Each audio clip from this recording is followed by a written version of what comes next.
রাজশাহীগামী বাসে ডাকাতি ও নারী শ্লীলতাহানির ঘটনায় গ্রেপ্তার ৩।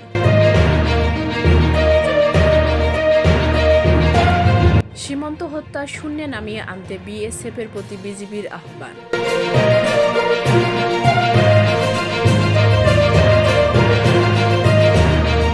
প্রেস ক্লাবের সামনে আউটসোর্সিং কর্মীদের ওপর পুলিশের লাঠিচার্জ, জলকামান।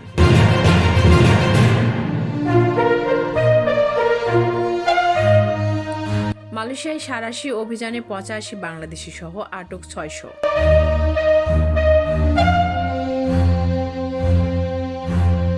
কৃতিত্ব সবার, দৃঢ়তা ও সত্যের সমন্বয়ে জুলাই অভ্যুত্থানের ইতিহাস লেখা উচিত বলে মন্তব্য করেছেন মির্জা ফখরুল।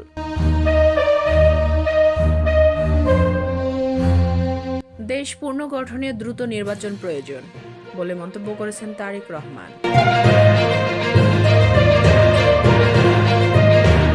দেশ ছেড়ে পালাতে হয় এমন রাজনীতি করা যাবে না বলে মন্তব্য করেছেন জামাতে আমির ডক্টর শফিকুর রহমান। চট্টগ্রামে বোয়ালখালীতে অ্যাভালন গার্মেন্টস কারখানায় আগুন।